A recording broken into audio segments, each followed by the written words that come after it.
My name is Judith Painter, and I am the P of AP College Consultant. And this is my partner, Sarah Aikenhead. And we are known as Sarah Aikenhead Painter, College Consultant, also AP. I always like to explain it because a lot of people think, oh, you only work with AP students. This is not the case. It is just our last name initials. And it wasn't taken, so we used it, more importantly. So today we're going to be doing preparing for the college search and application process if you're a freshman or a sophomore. And the thanks. So a little bit about us. This is, we talk about this now more because of the Varsity Blue issue. Sarah and I are both certified counselors through UCLA. And we've been doing this for about 4 years now total. We are members of professional associations of WACAC and HECA. If you do decide to go this route, we always urge people to look for that professional membership. To maintain that membership, you have to do certain things like visit 25 to 30 schools a year to make sure you're staying up, to attend these workshops and trainings that these put on, and ideally to give things like this, where we work with the community and provide access that is enriching whatever they have already from their high school. Our educational background, as I said, we have the UCLA, and Sarah and I both have graduate degrees in MBA, just coincidence there. Because we actually have very different other lives. Sarah worked in a large corporate, and I always worked nonprofit. But our commonality is that we were both Peace Corps volunteers back in the day, and that's how we first knew each other. So she was in Senegal, I was in Thailand, but we met here in Sacramento. So that's us. Today, the next slide, we're going to be talking about how you start to select colleges at the pretty young age still for a freshman and sophomore. And also looking at how colleges will select students. These are going to be the things that you're going to be thinking about now. How do I prepare my student? How does my student prepare? What kind of extracurricular should they or will they be involved in? And also the whole issue of what we call a casual campus visit. These are not formal ones where you're setting up interviews and tours, but you're just kind of going through to see what it's like. And lastly, we'll be talking about the timeline for different tasks that everybody does. The tests, the applications, the essays, the visits, the lists, etc. So, how do colleges select students? So, first and foremost, no surprise, they're going to be looking at the students' grades and what they got those grades in. So, pottery versus AP physics. These are two different A's, right? A in pottery, A in AP physics. What will have more weight? AP physics will. So, unless you're going into an art school, in which case pottery might. So they're going to totally be looking at, do you have those rigorous academic courses? If advanced classes were offered at your school, which they're not always, did you take advantage of them? And most of them would rather see a B in AP physics than an A in regular physics. It's going to bump up anyway. You'll get that extra weight with an AP class. The next thing are the scores, standardized test scores. And the UCs and the CSUs still weigh heavily. There is talk about that changing, but at this point that is only talk. So we always suggest kind of starting to think about those test scores come your junior year. So not freshman, not sophomore. Just know they're looming there in the future. The other things that colleges will always look at if they require an essay, and not all do, is the the essay itself, because this is the only place that a student has the opportunity to put down their words instead of filling out some form. It's their words. So we always recommend that if you're going to be going to a school that requires an essay, choose a topic that lights you up. And choose a topic that will allow the reader to get to know the student as an individual. Choosing the topic of what I did over my summer vacation, while a bit cliche, trite, and overdone, can still be a great topic if you write it in such a way that this person stands out and is written with enthusiasm and passion, and hopefully grammatically correct. Recommendations. Not all schools require, the UCs don't require recommendations. But a lot of private schools do. And you should choose those recommenders carefully and think about them. Actually, I would say your sophomore year, you might want to start thinking about that. But really, most of this is going to be junior year. And even senior year, you're going to be thinking about it. You want to choose someone not necessarily where you did really well, but who knows you really well, who can say, you know, Ellen got a C and then a B in my class, but was always there, was always interested, and I think she's going to be really good in this. She just, you know, maybe just didn't take these tests that well, but obviously has a flair. Colleges will also be looking at special talents of a student. So if you are a savant in something, they're going to take note of that. They have their own kind of needs within a school. You know, if you play oboe, it seems like oboe players are always needed. If you play the flute, you know, there are more flute players out there. The oboe probably put you a little bit up. They'll be looking at what extracurriculars you do. And thank you. Did anyone not get a chance to sign this? Oh, here you go. But your freshman and your sophomore year, you should still be kind of exploring and deciding what you're really interested in. And it's okay to say that you did, I don't know, the dive team for freshman and sophomore year, and then at the end of sophomore year, you know, this actually scares the crap out of me. I'm done with diving. And go on and join the swim team. That's fine. No one's going to look askance at that. They expect, to a certain extent, that your interests in your activities is going to change. They're going to want to see that you are doing something, especially in the summers, you know, especially after your sophomore year. Start making those summers productive, even if it's going to camp. They just don't want to see that you were home playing video games or watching, you know, reruns of, I don't know, Grey's Anatomy.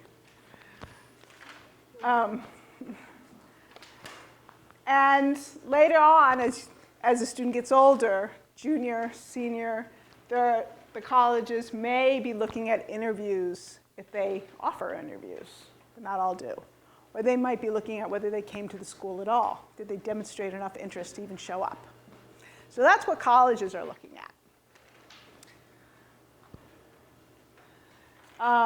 So this is a little bit more on the extracurricular. There are lots of definitions of what an extracurricular is. It can be a community service. It can be an employment. It can be taking care of siblings.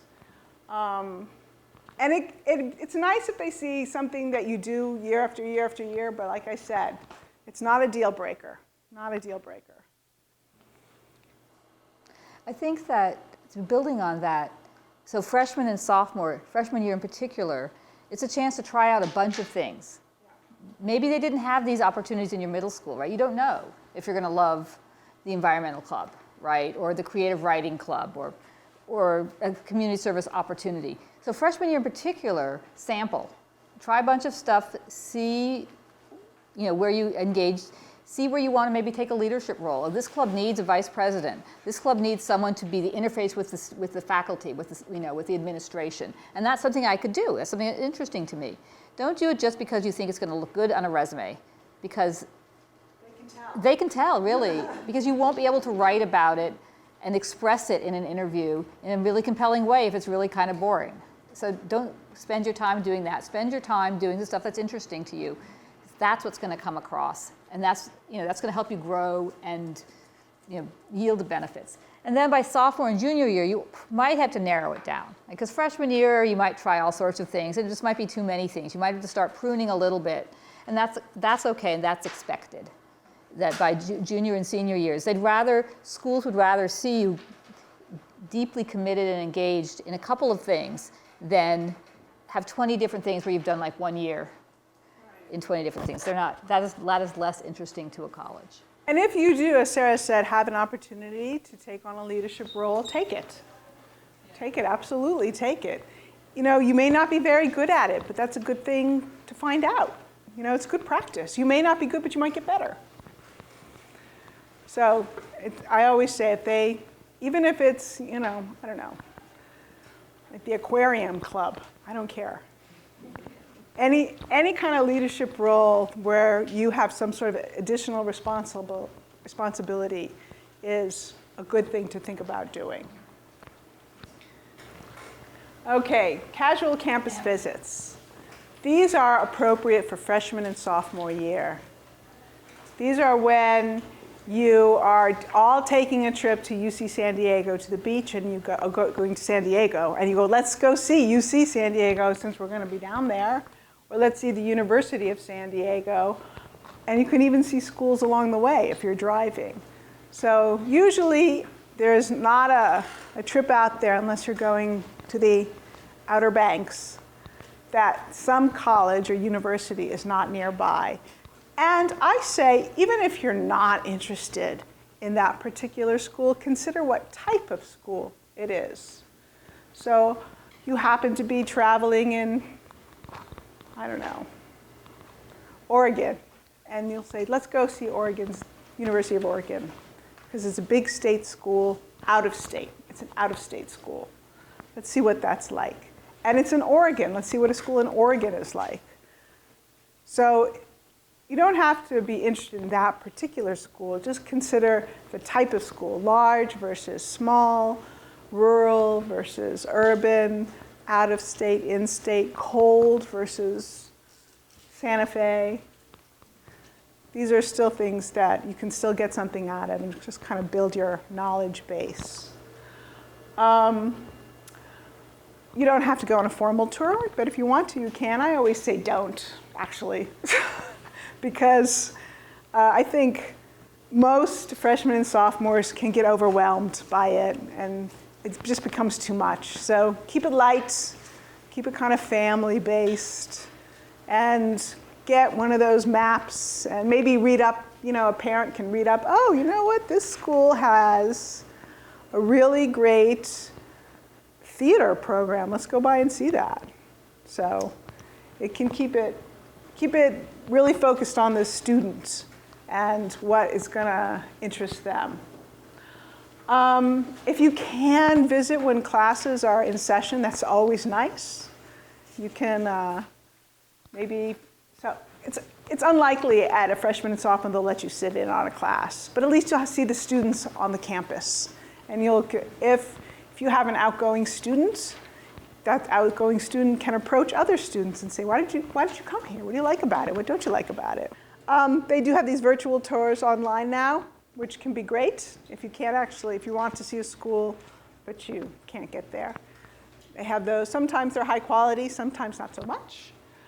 And we always say, try and look close by. We have a great selection right around here. For a private school, we have UOP, an hour away. For a large public school, we got UC Davis, down the street. For a great state school, we got Sacramento State, we got Chico up there, we got San Francisco State, Santa Clara, University of San Francisco for a private Catholic school.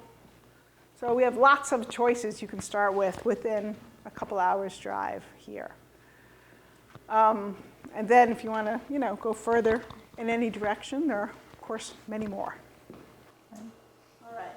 Sometimes it's fun also is to bring a friend, right? So you're not if your student especially wants to have someone else there and they're a little reticent maybe about going with their family. So just find a buddy and just go together. You know, one parent can drive or both parents can drive. You can share it together. If it's a family trip, then you're with your siblings, and that's just the way it is. You know, but Yeah, then the sibling has to. yeah. So, okay. All right, so timeline. This is just an overview. All right, so course selection and grades, exploring your interests and your passions, campus visits. So everything we talked about today.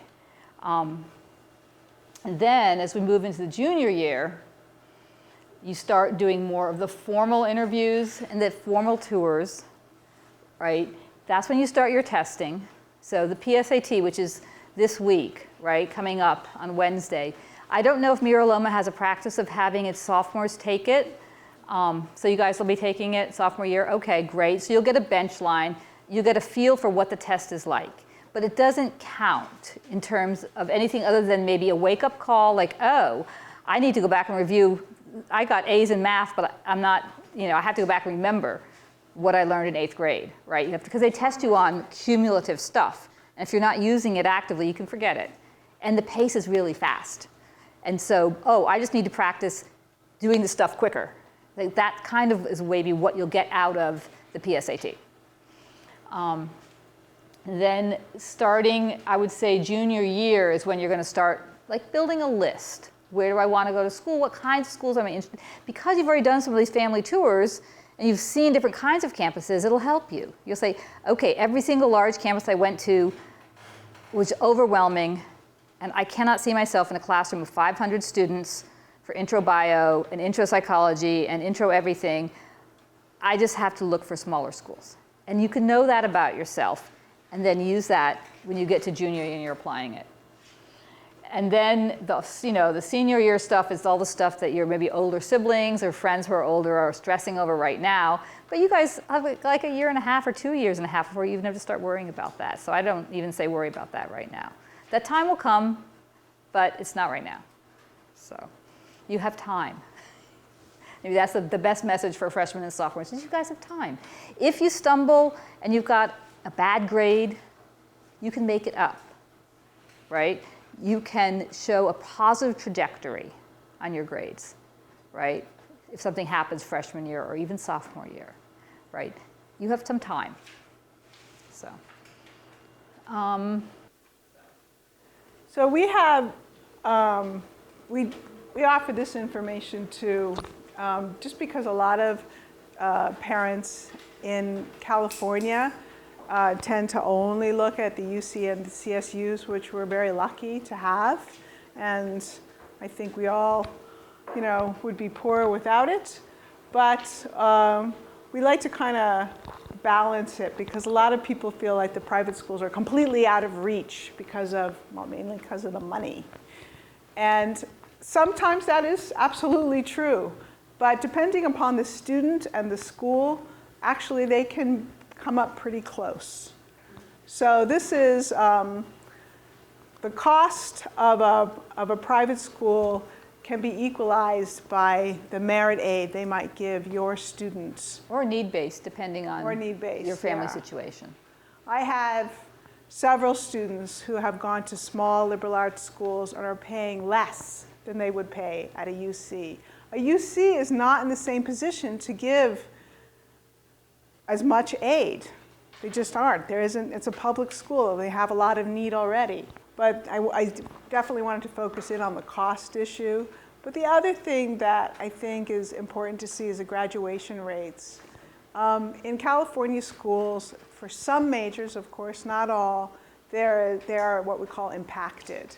So that means there are more students than there are spaces available. So they're far more competitive. And sometimes you go in there as a freshman or a sophomore, but you find out you cannot take all the classes that you need. And so that means you're going to be spending a little more time on campus while you get those last vestiges of your major requirements in, which means you're spending a little bit more money. So this, again, leads back to the efficacy of the cost in public versus private. Private, it's rare that you can't graduate in 4 years. You're messing up usually, or there's a reason, there's an illness. there is something that's preventing you, but it's usually not the school availability of program or classes that's preventing you. And you know, in terms of class size, that's a real personal preference. Some people like that hundreds of people in the lecture hall. They want that. And others, you know, call on me. And they want something smaller where they're going to be called on. So it really depends upon the person. And first, again, we didn't talk much about diversity, but obviously a public school is going to, especially in California, it's going to be more diverse. Let's look around. But private schools are working on it, but they still have a ways to go. They still hover around 10%, I think, 10 to 15%. So we're happy to stay here and take more questions. We have until 15 more minutes for your next session. If you guys want business cards, we're happy to hand those out to you. Just let us know how we can, questions or conversation, we're here. But thank you very much for coming. Yes, thank you. Okay.